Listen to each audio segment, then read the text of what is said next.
Hello, and welcome to another episode of Boundless Body Radio. I'm your host, Casey Ruff, and today we have another amazing guest to introduce to you now.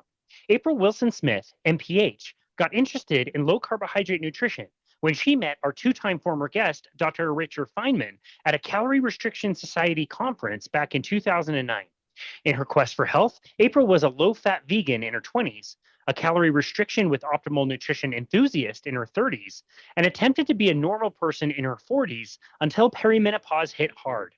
Frustrated with her doctors' eat less, exercise more, cut out salt and fat approach to her weight gain and rise in blood pressure, she reconnected with Dr. Feinman and has been working with him on a series of Substack posts about low carbohydrate for perimenopause symptoms. April holds a master's in public health from Thomas Jefferson University with a focus on epidemiology and qualitative research. She is a teacher in the public schools in Philadelphia, while the horror of the American diet is on display every single day as kids eat Doritos, Takis, and innumerable gummy candies throughout the school day. April lives in West Philly with her 12-year-old black cat, Lovey Fluffy Candace. I love it. April Smith, what an absolute honor it is to welcome you to Boundless Body Radio. Thank you so much. I'm excited to be here. It is such an honor to host you. I know a little bit about you. I don't know a lot about you. I know that you're an excellent writer in those Substacks. I have to say that as soon as I got that one, I reached out immediately to you to see if we could host you on the show to talk about it. But we have more important matters to discuss. Before we get to that, we got to talk about your cat. Aww. Well, Lovey Fluffy is about 12. I rescued her when she was probably around 1. It's kind of hard to tell.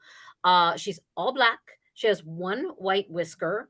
And she was in a house where they were unfortunately neglecting her when I rescued her. So it took her some time to she likes a very calm environment. She even gets nervous if I clean too much at once. But I like to clean, so she does let me do it. But she's a good old rescue, and I also volunteer once a week at a cat shelter where we rescue local cats and get them homes, ones that have been abandoned. So I'll be there tonight. That's amazing. I love that. I love cats. We've got an outside cat, Lily, who's now 16-year-old. She doesn't hunt the way that she used to, but she's quite the badass out there. And it's pretty cool. The client's house that I was just at to get here, she has several cats.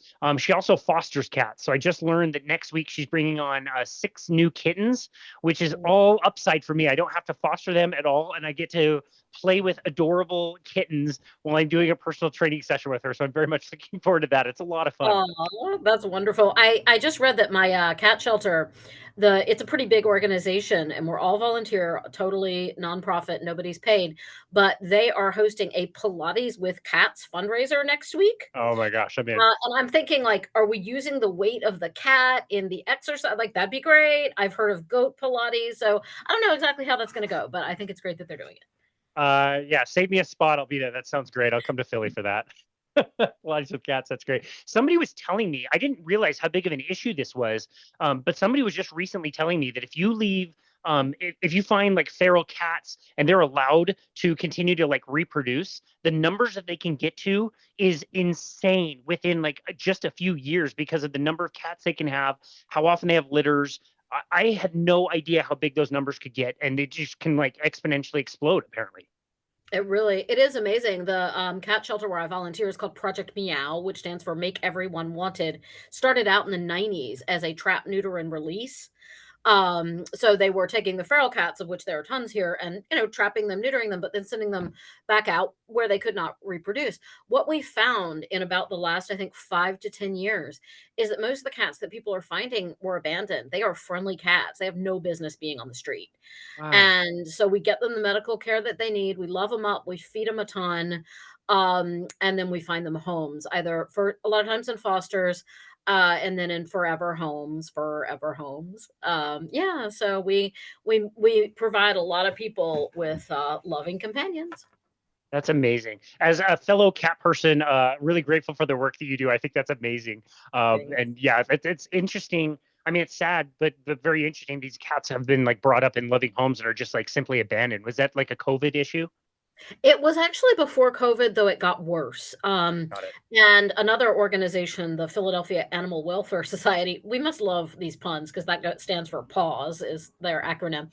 Right. They provide low cost veterinary care and free veterinary care to people in need. And they also have pet food pantries. So there are resources for people who want to keep their cats but are really struggling financially.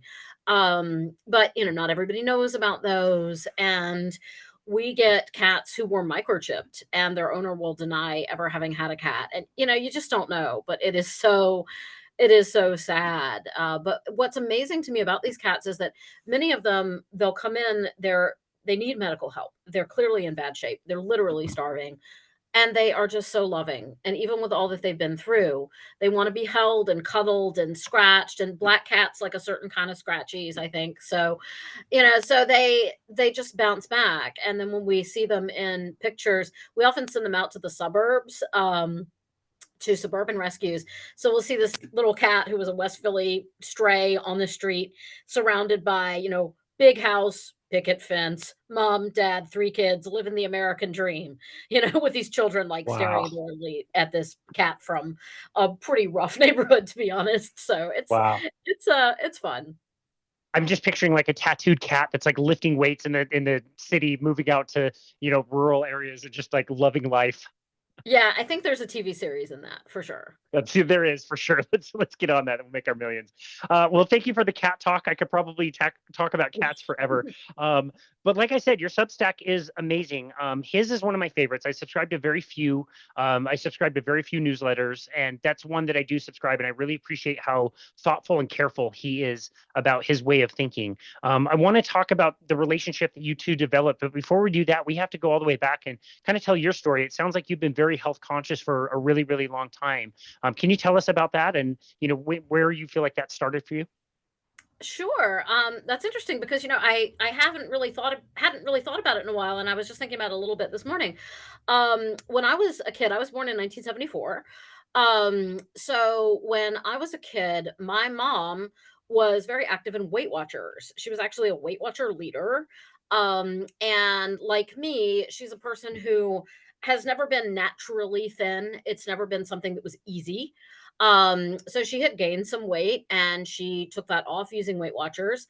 And I remember as I was growing up, she would take me to Weight Watcher leader parties and we would have the Weight Watcher pizza, which I loved, and the Weight Watcher ice cream sandwiches. And my mom, one of our favorite things to do when I was about 4 and 5 was to go to, I grew up in North Carolina. So we would go to the Golden Corral, which had a giant salad bar with her best friend, Marilyn, and it was like the little ladies' lunch to go to the Golden Corral and eat salad. So as I was growing up, I was not a picky child at all. I didn't like peanuts at the time. I do now. But my associations with being a grown woman, wow, was eating salad. And my mom and I both loved, vegetables, broccoli. My father and I used to look when I would have my weekends with him in the freezer. And one of my earliest memories is him offering me from the freezer what I wanted to eat and me picking the frozen broccoli. So, and my father was a tremendous cook, loved to cook. Um, so I've always been interested in good eating, from both the health side and the taste side. And as I was growing up in those days, my mom got really into the aerobics craze, so I did aerobics with her.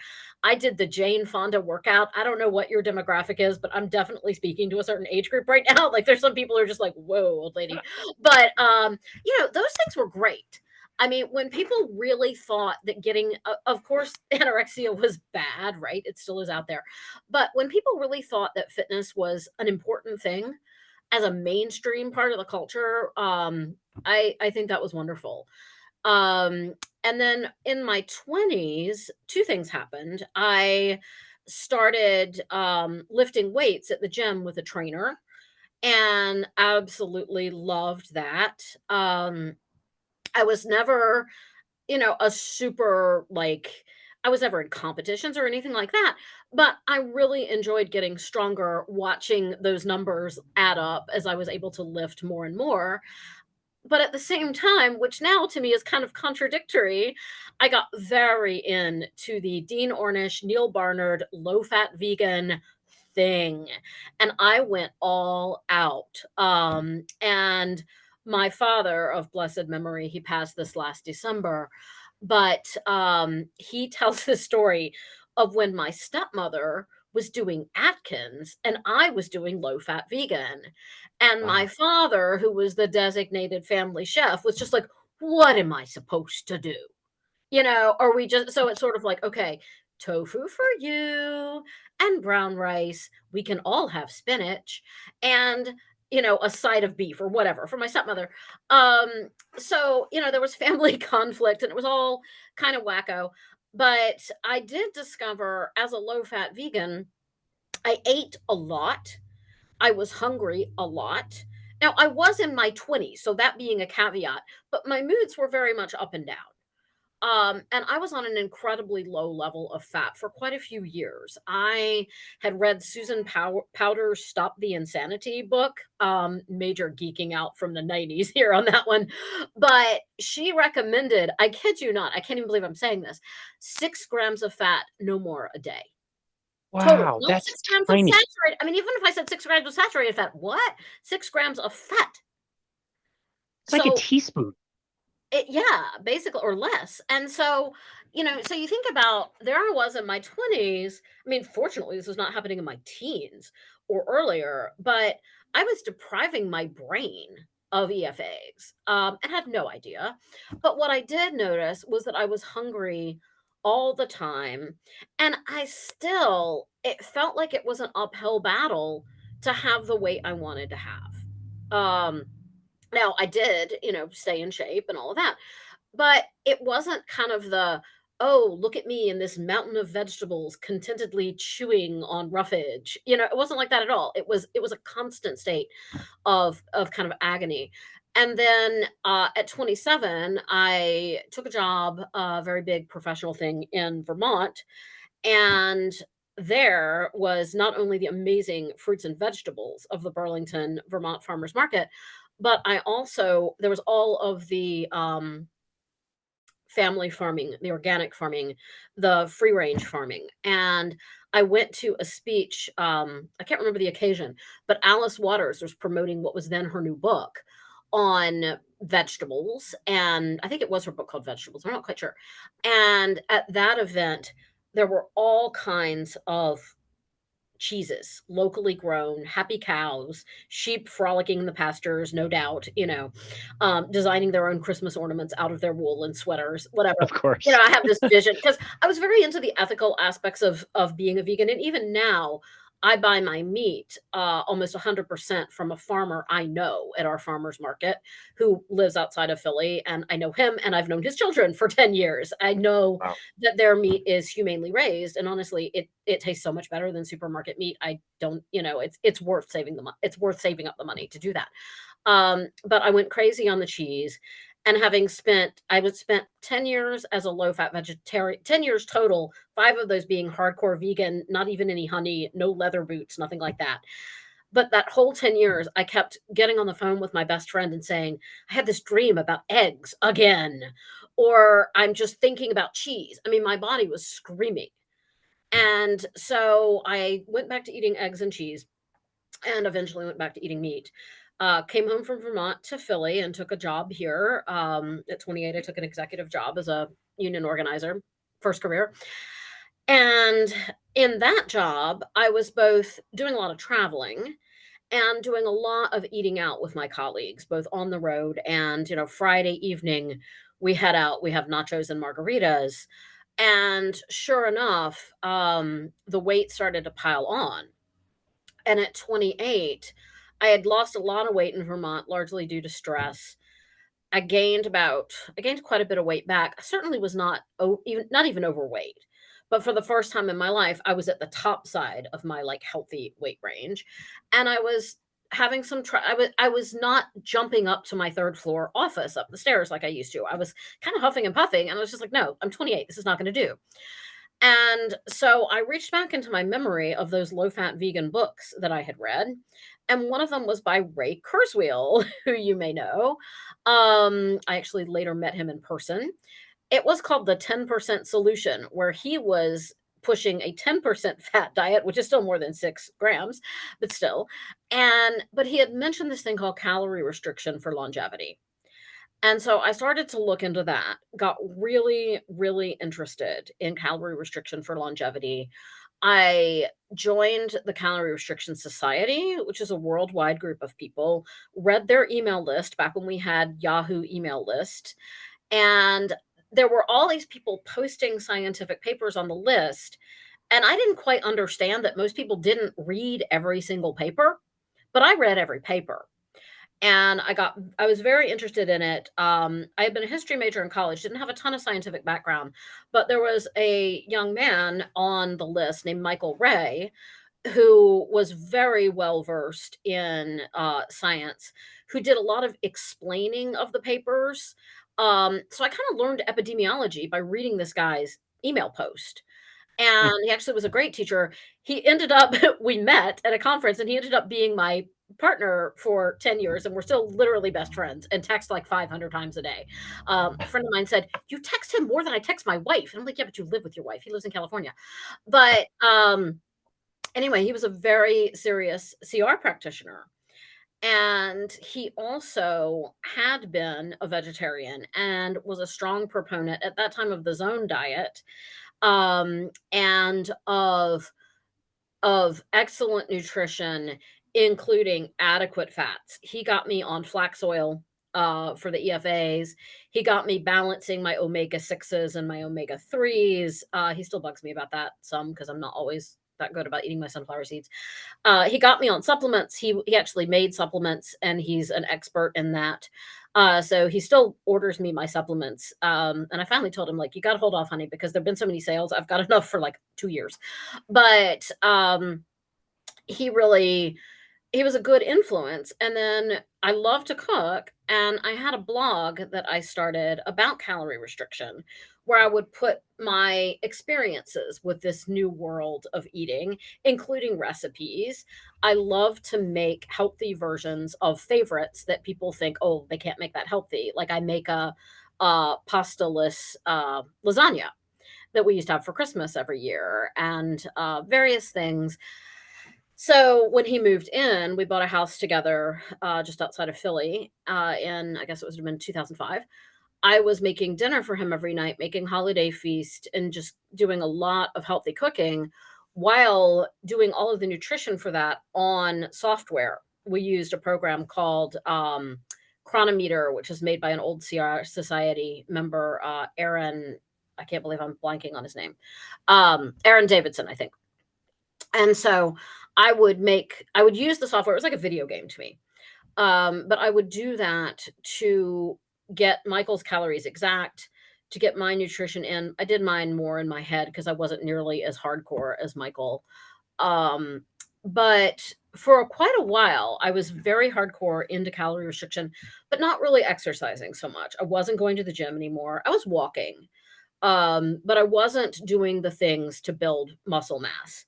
And that he has completely changed his opinion now. He actually has gained about 20 pounds and doesn't really restrict his calories as much and really focuses on muscle building because of what we know. 20 years is a long time in this field, right? Right.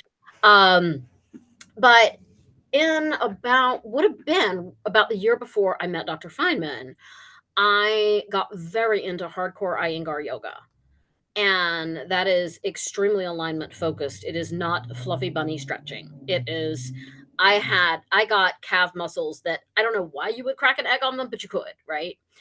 So I was just, I mean, my shoulders were ripped. It was, and spiritually, it was amazing. I had a teacher I studied with very faithfully, and so I was very into that. And sure enough, I had to gain weight. I gained weight to have the muscle mass and to function with this high. I was doing sometimes 3 yoga classes a day with this Wow. really, yeah, and they were hour-and-a-half classes. I mean, I had a Oh my very gosh. high level of activity, and just all that muscle was just burning a lot more calories than, just the bones of a 5'2" woman.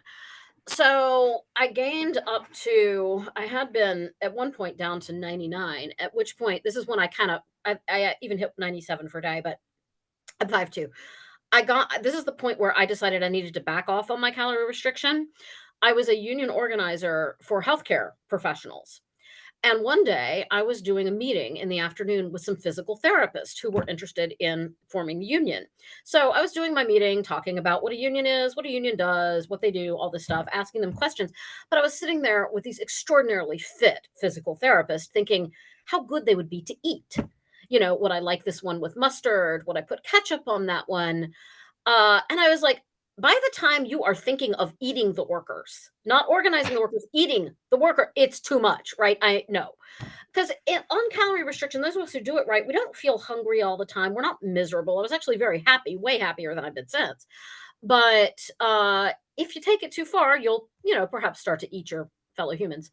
So, no physical therapist was harmed in the creation of this. Oh, good. I was going to Yeah, ask. Okay. they're all fine. They're all fine. I mean, at least I didn't eat them. But Not a Donner Party situation. no, no, I think that would have not really looked good on my resume as an Not organizer. great. But Not great. yeah, but I did kind of back off, and I got less focused on the calories and more focused on just the what I needed to do to maintain the yoga.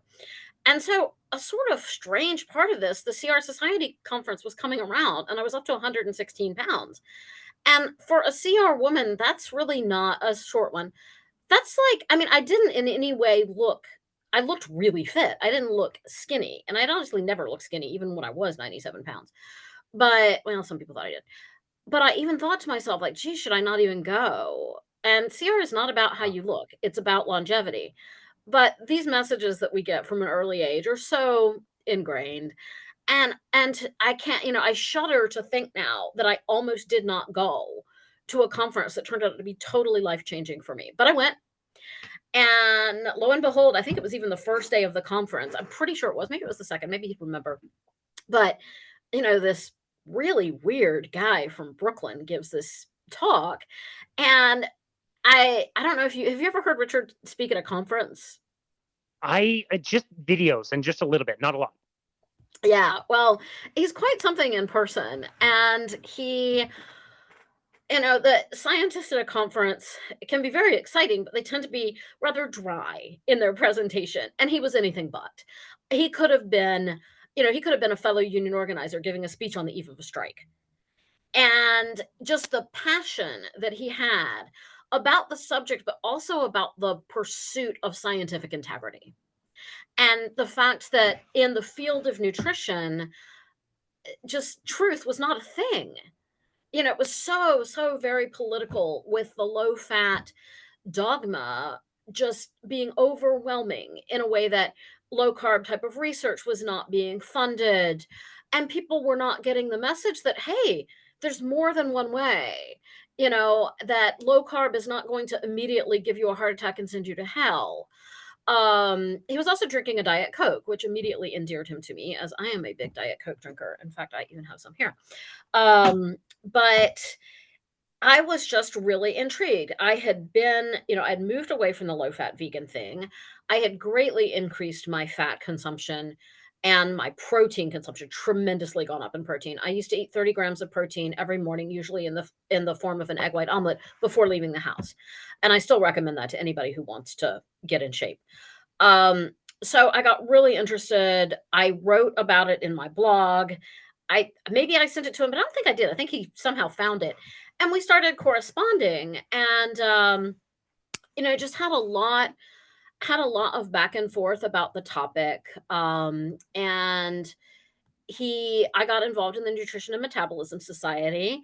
I helped to do the logistics for a conference that we had in 2010 that I'm probably going to tell the story of on the Substack, because the venerable Dr. Bernstein, one of our heroes, spoke at that conference. But what happened turned out to be kind of funny because nobody's dead. But yeah, it just took off, and I had been thinking of wanting to do something in the realm of health by organizing nurses primarily, as well as physical therapists who I didn't eat. I had gotten interested in healthcare quality.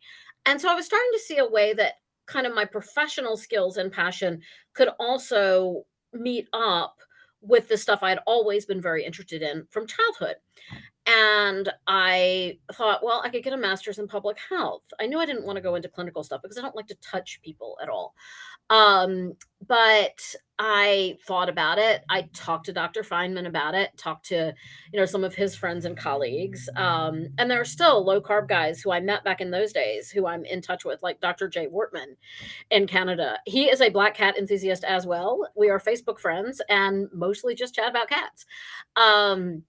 But I met a Okay. lot of I met Steve Finney. I didn't meet Jeff Volek, but met a lot of his friends. I'm not sure if I met Eric Westman, but I may have. But I got to I met Dr. Jean Fine, who did a lot of the work on cancer. So I just made some amazing connections. Dr. Feynman wrote my recommendation, and I got into Jefferson, and the MPH was amazing. And I did my first real paper in my master's program on obesity in registered nurses. So it was a topic that I was living with in my professional life as well. So I did that, and eventually I kind of fell off of the calorie restriction. I remember once one of our accountants asked me why I had quit doing it. And I was like, because I'm a terrible, lazy person. What do you want me to say? It's hard. It is hard in living life, in, working the kind of job I have now, for sure, where the food environment is beyond horrible. It's hard. This stuff is not easy. If it were, we'd all be doing it, right? Um, but I was, working out, still doing yoga. I've always walked a ton, love to walk. And it wasn't until in my, when I turned about 40, I started to get sugar cravings for the first time, but they weren't really overwhelming. I'd never been interested in sugar before that. I would pass on the birthday cake. Um, but as time moved on, and especially in the last few years, um, I started to just gain weight. I gained a bunch of weight. I had been on a medication for a little while that didn't work out for me, and gained some weight.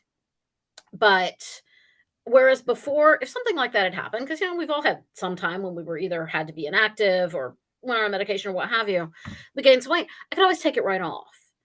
And this time, it just wasn't happening. And so I talked to my doctor, and he's a nice enough guy, about 6'1". He's really into the low fat vegan thing.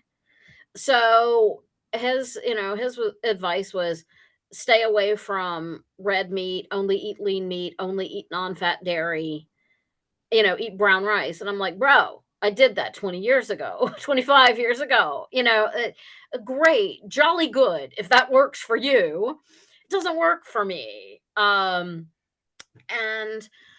so I I reconnected. I mean, Richard and I have always been in touch off and on, but we started working on some of this stuff together. I did some more research into it. And it just makes a ton of sense because so many of the symptoms of the things that are going on hormone wise, metabolically, when you hit perimenopause, are things that low carb addresses really well.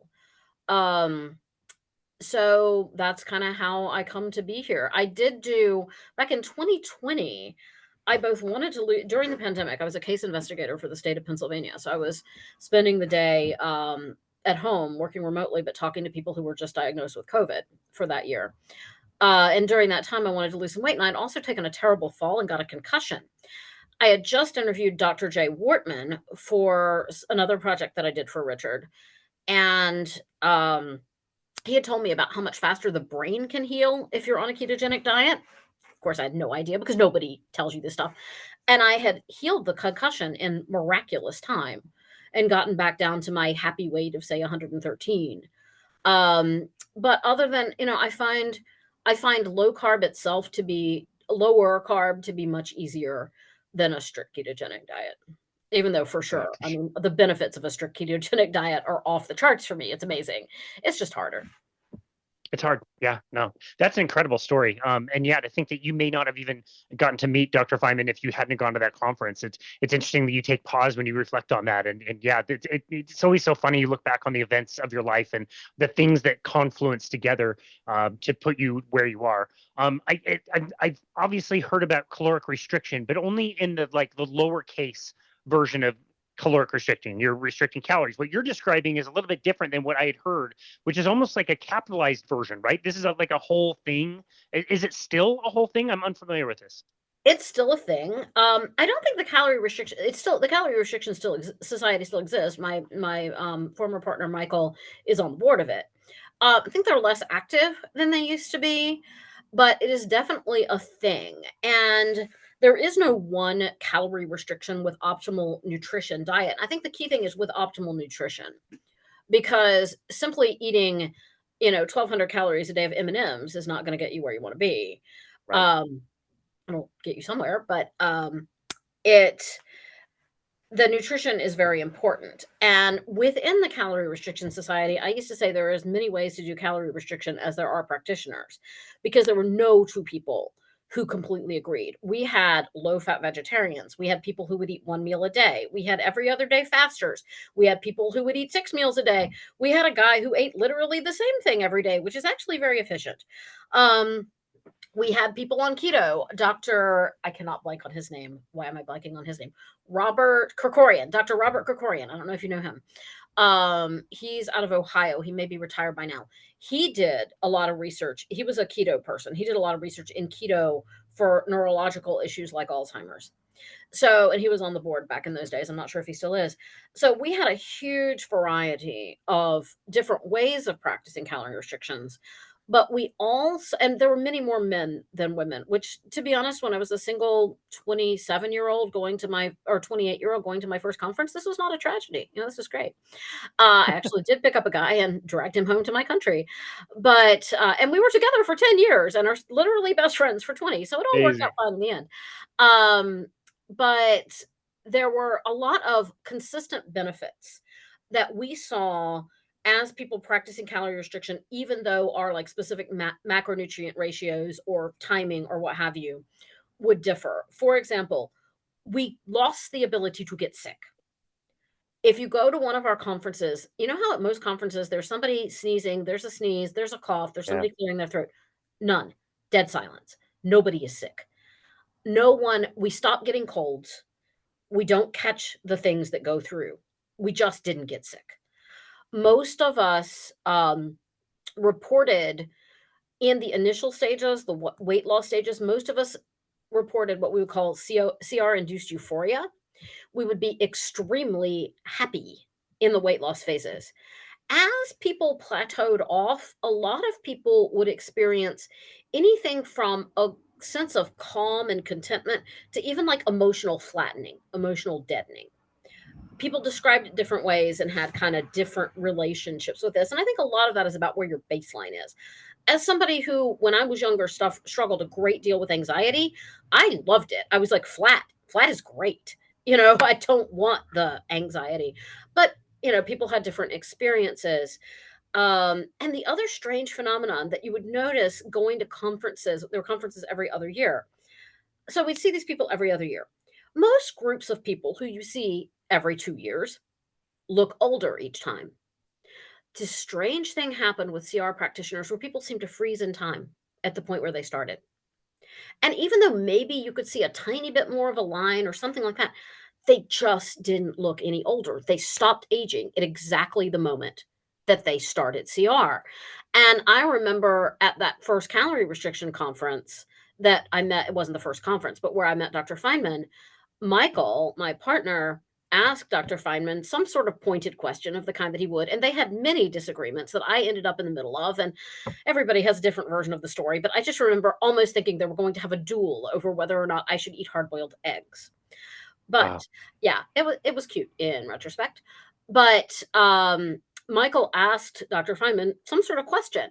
And Michael was by that time 40, probably. I think I was 35 and he was 40. Yeah, I was 35 when I met Dr. Feinman. So Michael would have been 40. Dr. Feinman thought that Michael was probably the star reporter for the local college newspaper. He looked so young. Wow. And Michael's now 55, 50, I think he'll be 55 on November 16th. And he looks older. You can tell, but not by much. Um, Another common myth is that we don't exercise. We exercise a ton. When Michael and I were living together, he was very, very thin because he had been thin before he started CR. For a lot of the time we were living together, he weighed about 118, 120 at 6 feet tall. That's very skinny. Wow. Yeah. But he was solid muscle. And a lot of that time I weighed about 110. He literally could pick me up and carry me if I didn't feel like walking with no Wow. problem. So, we were not wasting away. We were not unhappy. Um, but yeah, it's definitely a thing. And we had many, many, many different varieties, but all with the same goal of not just living longer, but having a longer health span. Sure. Yeah. No, that's amazing. If I would have wandered around that conference with a ketone meter, do you suspect that most people, but just by being on a caloric restriction, would have been in ketosis as well? I doubt it. I doubt it. Doubt it. Because the amount of most people were not even on a low carb diet. I would say that most people were on very high vegetable diets. And there were quite a lot of people, not everybody, but for example, I organized one of the conferences, so I planned the meals. And we would have usually a vegetarian protein and a meat protein, so chicken, salmon, whatever. And then we'd have a whole lot of vegetables, like an open salad bar, a couple of steamed vegetables. We would always have what are those things called? There's something no calorie salad dressings. But something farms. I can't believe I'm blanking on that. So we'd have those things, but there were very few people we didn't have that much very low carb food. Got it. Now of the people who were on that end of the spectrum, for sure. But I think by the time most men are still eating, I mean, severe, severe, severe CR that Michael was on, he was eating 1,800 calories. Most people have no idea how many calories we're eating. We literally measured all of his. So let's say that a man on CR is eating 2,000, 2,200, 2,300, 2,500 calories. Unless you are actively trying to do a ketogenic diet, you're going to bust over 50 carbs easy with that. Sure. Yeah. Yeah. Sure. So It was just interesting, like when you're describing the benefits at the conference, it sounds very similar to what I would expect to find at a low carbohydrate conference as well. Oh, absolutely. Absolutely. Yeah. And for me personally, speaking only for myself, when I have been on a ketogenic diet, maybe 4 or 5 times in my life, I have incredible improvement in mood. Like, it could just knock out my anxiety in a day, back when I used to have terrible anxiety. Wow. And then a return to, even eating some fruit, and the ups and downs would come back. So, I certainly believe it. Yeah, interesting. I want to go to your Substack and talk about kind of your experience with perimenopause and menopause and the things you learned about we'll call it low carbohydrate, whether it's fully ketogenic or not. It's kind of semantic, but like talk about your experience, kind of what you were told in the medical field about menopause and perimenopause, and how addressing your nutrition and staying on a low carbohydrate diet really helped with that. Sure. Well, the answer to part of that question is really short because what I was told in the medical field, nothing. Sounds about right. Nothing. Absolutely nothing. I Now, to be fair, I have been meaning to and have not yet investigate a real women's health physician. But the fact that pretty much all women who live long enough are going to go through this thing, and that general practitioners have almost no idea it exists, is a problem, right? Um, so I first started to encounter to search out some literature about perimenopause when I was in my early 40s, when I started to have those sugar cravings. And when I started to gain weight a little more easily, and I did briefly, I wrote about this recently. I think it was my most recent article for Dr. Feinman Substack. I briefly did gain a lot of weight because I was working in a totally sedentary job where you may as well have chained us to the desk. And there was just food in one of those old fashioned cubicle offices with maybe 25 cubicles and people, warehoused in like we're in a feedlot and they're going to eat us at the end. Right. Um, there was just so many snacks and donuts and pretzels and chips, and I mean, it was unreal. I wrote about it. But I started to investigate, especially the sugar issue. It's like at 39, you could have put a whole birthday cake in front of me all day and I would have just ignored it. And at 40, I literally had to move my walking route to avoid an ice cream shop because I Wow. couldn't stop myself from going in. I am a certified smart recovery facilitator, which is a cognitive behavioral therapy based recovery program. I use smart recovery methods to get over my ice cream problem. So this was like not just, oh, gee, now I like cake. This was a problem, and it is now. Um, so I started to investigate that. I read a book called Syndrome W, which is kind of named after Syndrome X, which Dr. Feinman made me familiar with. But I wish I could remember the author. I can look some of this stuff up too. But that talked about women in their 40s, kind of in the 10 years out from the beginning of menopause, getting suddenly just having these hormonal changes that nobody tells you about. And as I advanced a little bit, especially in about the last 3 years, now it is somewhat confounded because, as everything is, if we're human, right? I don't live in a cage. Um, but my cat does allow me out several times a day. It's Um, nice. but it is a little bit confounded because in December of 2022, a young friend of mine died by suicide at age 24. And prior to that, I had been I was lifting at the gym. I was doing hot yoga. I was doing regular yoga. I'm a huge fan of Peter Attia. Guessing you probably are too. And I was just really, really into my health and nutrition. And I had a terrible fit of depression, basically went on for years. And so my physical activity went down a lot in the time that unfortunately coincided with kind of the worst hit of the beginning of menopause. So, there is that. But even with that aside, things like not really having trouble sleeping, waking up a whole lot of times in the night, what they call brain fog, certainly, and also just a sort of lack of energy, not feeling, like, "Wee!" Not jumping up the stairs anymore, and, also just sugar and salty carb cravings. I'd like to write more about cravings and explore that a little more because I think I've also worked in the substance use, problem field, and I think cravings are highly misunderstood, or at least not given the credit that they deserve, Agree. because there are times when, I mean, everybody knows that when someone is biologically dependent on an opioid or on alcohol, that they will do things that simply do not make sense to someone who's not in that state in order to get that chemical because their brain is starving for it. Um, but there's also a way in which if your hormones and your brain are doing these wacko things that nobody tells you what they are, or that they're real, or that they exist, the need for sugar will feel the same. Um, and it would sometimes be quite frightening to me how I would be coming home from teaching from the day and just I would have no thought of eating sugar. And as I got close to the corner store, all of a sudden the idea that it would be a great idea to eat Pop Tarts would pop into my head. And there I Wow. would be with half a box of Pop Tarts gone. What the, that's crazy. And, of course, not only is that bad for my long term goals, it makes me feel terrible. I'm an angry sugar person. Like there are angry drunks. I was never that, but I get angry when I eat too much sugar. And like that's horrible. Wow. Nobody wants to feel that way. It has a profound effect on me. And yet these behaviors are very hard to combat.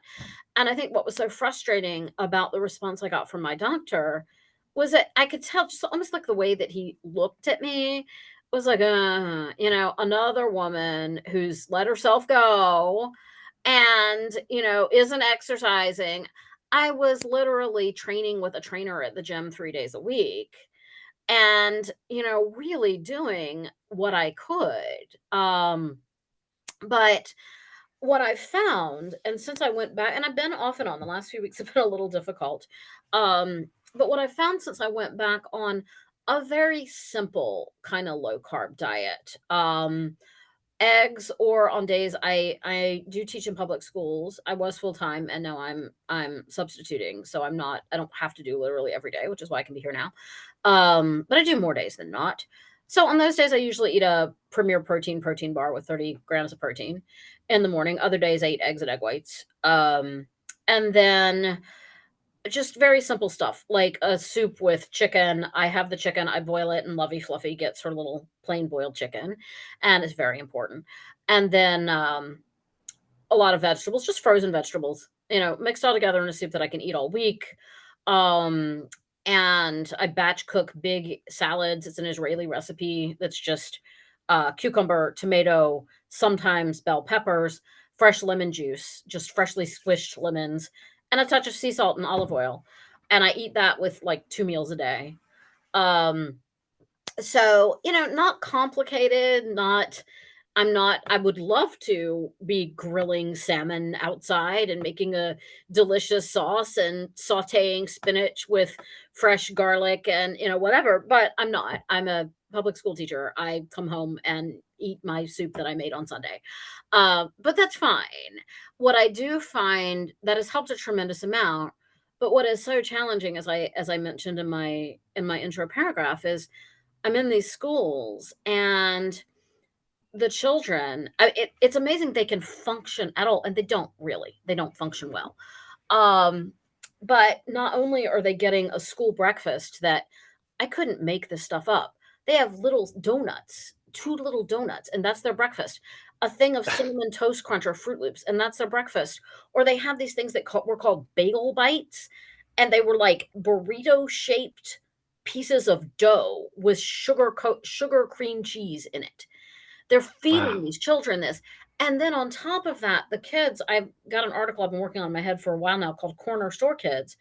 But these corner stores are right outside of every school. And this is a very urban, poor area. Not deep poverty like some places where I've taught, but the corner stores are where people get their food. And the kids will come in with these plastic bags, and in the bags they have a bag of Doritos, a bag of Takis, which are these very spicy chip that are popular here, and then they have maybe potato chips, a variety of gummy candies, the likes of which I have never even imagined. And I love gummy candies. But then they're sitting in class all day, just shoveling in these high sugar, high salt, pure carb, zero protein. If these children get 50 grams of protein in a week, I'd kind of be surprised. That's crazy. It's crazy. And I remember last year I was teaching full time English, 7th and 8th grade.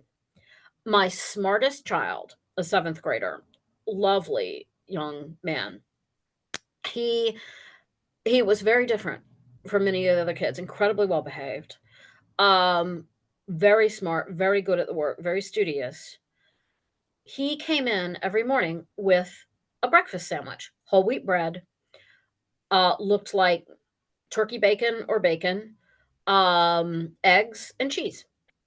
And it was a decent sized sandwich. So this child was getting what a normal human being would consider a breakfast. But all of the other children, it's just pure sugar and pure carb all the time. And then, the stress of teaching these kids with the screaming and the play fighting and just everything, it's very hard. I mean, I understand why a lot of teachers drink a lot. I personally don't drink at all at this point in my life, so that's not an option after work, but you go into the break room at any of these schools, and there's the vending machine with all the foods that the kids are enjoying, and to get your brain to say no to that whenever, all you've been looking at all day is kids shoveling in these snacks Uh, and hearing the screaming and trying to get through. I mean, there are times when a child cannot hear me as I'm trying to explain this close to me the lesson because of the screaming of the kids are so loud. So it's, food environment. Dr. Feinman and I have talked a lot about this recently. Food environment is so real.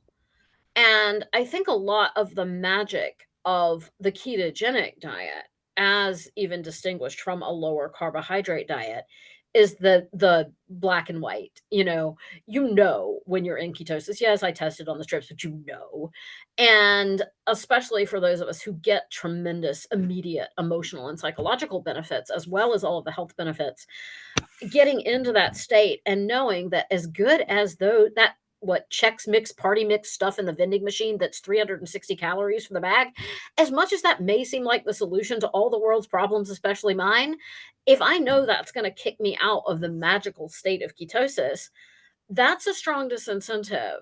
And but it's very hard. It's very hard to do that, and, but I am finding, I mean, even though I have by no means been perfect, since getting back onto a focus on low carb, I've lost 8 pounds.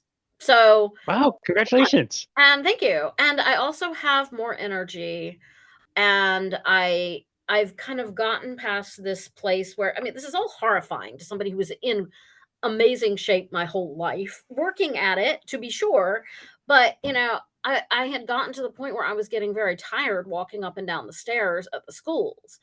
And now, yeah, sure, it's not nothing to walk up the 3 flights of stairs with my work bag and my lunch and whatever, but it's not like that at the end. And I can tell my workouts are getting better. Great. So, even with I haven't really been back to super counting calories. Mostly just trying to stick to my healthy foods and not go near the various vending machines. But, even with that much change, I'm seeing improvement. That's fantastic. Wow, April, that's so cool. The thing I've liked so much about this conversation is how honest you've been able to be and acknowledge that, yes, it's so beneficial. And yes, it's also very, very hard. And your experience inside the schools and the teaching and all the writing and stuff, it's fantastic. I'm so much looking forward to more of your Substacks. We'll have to have you on a second time to go into some of that stuff. I would highly recommend anybody go to the Nutrition in Crisis Substack. Make sure you subscribe, get your information there. You're writing amazing articles, and I'm so glad we got to connect, and I hope we get to connect again in the future. For now, April, where would you like people to go to find you and connect with you and your work? Sure. Well, definitely through Dr. Feinman's Substack, Nutrition in Crisis. I usually when I publish something, my name is on there, so you can just click on me. I have my own Substack, which is really about other topics. It's called Change Anything with April, and it's changeanythingwithapril.com and stuff like that. Or you can just look up April Wilson Smith Substack. That Substack is on a whole lot of different topics that really have very little to do with nutrition, but I can be found there. And occasionally I throw in a recipe. And then I also write for a few other publications, but the main stuff that I think would be of interest to our viewers here can be found on Dr. Feynman's Substack, and we'll link from there. Okay, awesome. Yeah, that's perfect. We will link it up. And like I said, I've thoroughly enjoyed this conversation. I love your energy. It's so fun to explore so many topics. But April, for now, like I said, hopefully we can get you on again soon. But for now, thank you so very much for all of your amazing work. Thank you for partnering with Dr. Feinman and doing some writing so that we could find you, and for taking time out of your day to be on our show today. We really appreciate you. Thank you so much. It's been great meeting you. So great to meet you as well. And this has been another episode of Boundless Body Radio.